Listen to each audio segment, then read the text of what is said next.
Go. Okay, we're going to make a toilet set. This is my variation of the punch hole set. It's extremely effective here in southeast Michigan.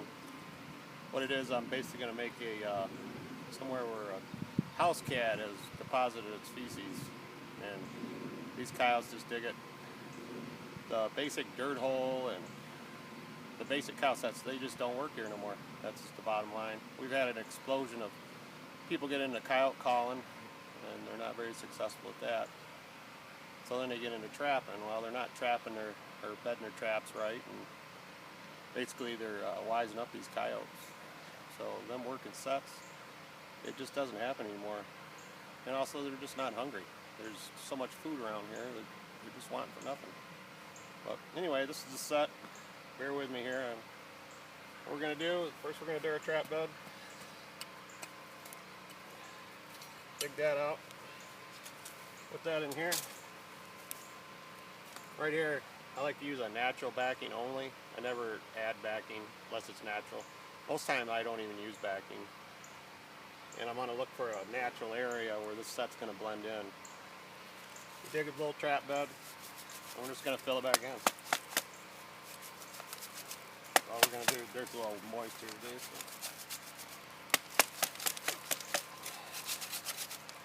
Back it back in. Get it nice and level. Generally I'll use like a rubberized glove type stuff, and then I'll go to the cotton gloves. When I add the bait, I always use different gloves. And we're going to go back, we're going to make our real trap bed. This is a fake trap bed. I'll explain that why. Go back here, make our trap bed. I like it back, you know, a good 18 inches or so. Like a little trap bed. This is one of the traps I use. It's a Sleepy Creek, excellent trap. A lot of times I'll use the 175. We don't use big traps up here in Michigan. You know, this is all you need. Generally I'll use a disposable stake.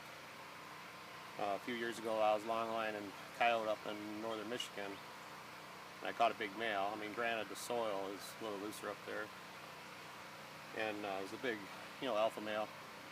He was howling at me and barking at me and whatnot. Anyway, I got up to the double stake, and he reached down and pulled the stake out with his teeth and threw it, and then had the other stake halfway out of the ground. I almost lost him. You know, I don't want animals running around with my traps on their feet, that's for sure.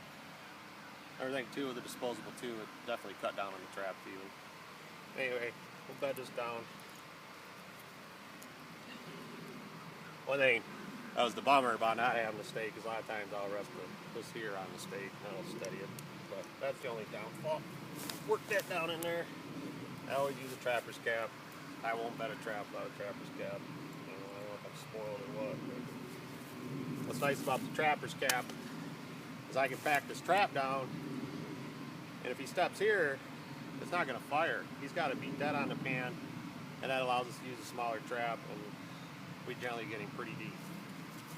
So we'll bed that down and work with this here. Generally, when I'm long lining, I'll have dry dirt just to speed up things. I prepare my dirt in off season, generally, but I'm not prepared today. So work with this here. This is the most important part of the set. This thing ain't rock hard, forget it.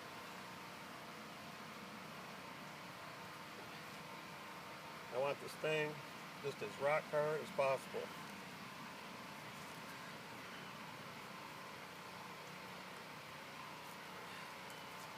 That's pretty good.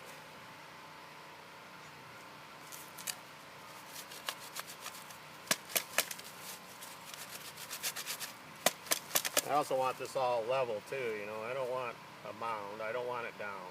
I want it to be the same.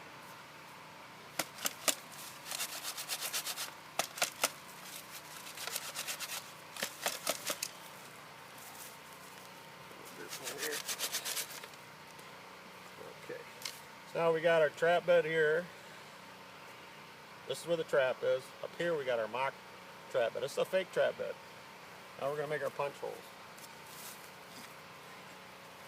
I like to make them so they're on an angle, facing the trap. That way there, if he works the hole, he's going to follow the hole down. Eventually he's going to swing around. If he works from this way, eventually he's going to And he's trying to dig this bobcat gland lure out. He's going to eventually swing around here. He's going to dig here first, though.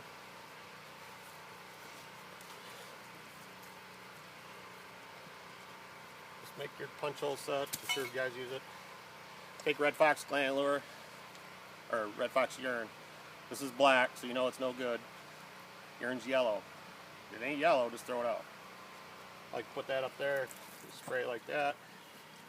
Take some red fox gland lure, or coyote gland lure.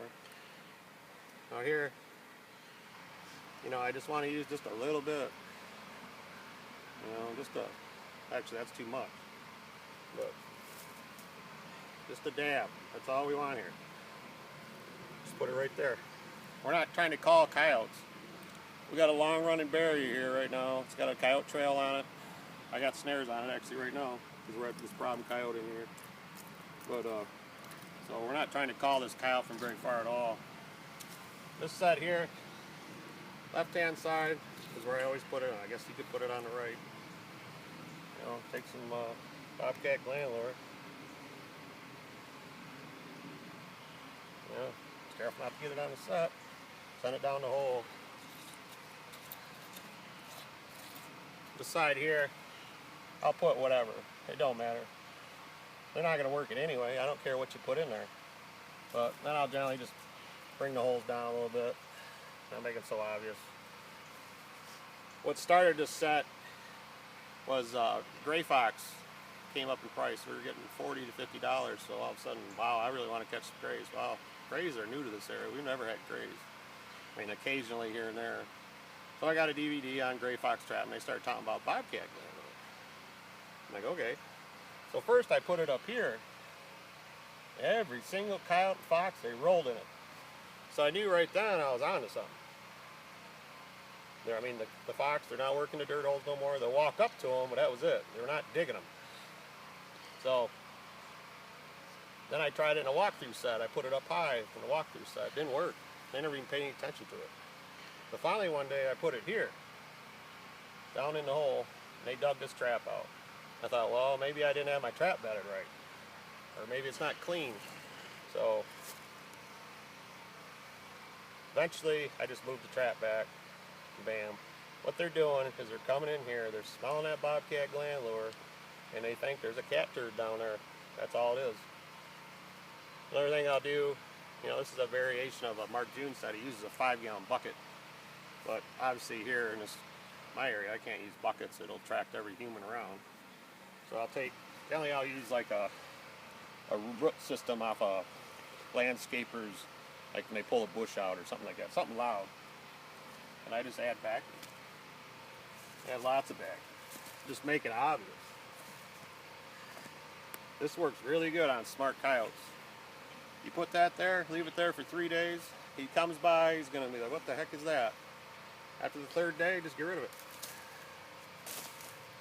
The next day you'll have him. You would not believe how good that works on the smart coyote. But anyway, that's the set. And think of anything else, Trevin? Huh? No. You've seen this set in action. We need a coyote. We need a coyote? Uh-huh. Yeah, unfortunately we didn't have the coyote again today. I don't know, they just don't seem to be moving. I don't know what it is. This is a funnel area, you know, it's a core area for coyotes, and they're just not moving through here right now for some reason. I don't know if it's because they're, you know, I know I see they're digging up a lot of rabbit nests in people's yards and stuff right now, but eventually they'll come through. So I guess that's the completed set. Call me crazy, but it works.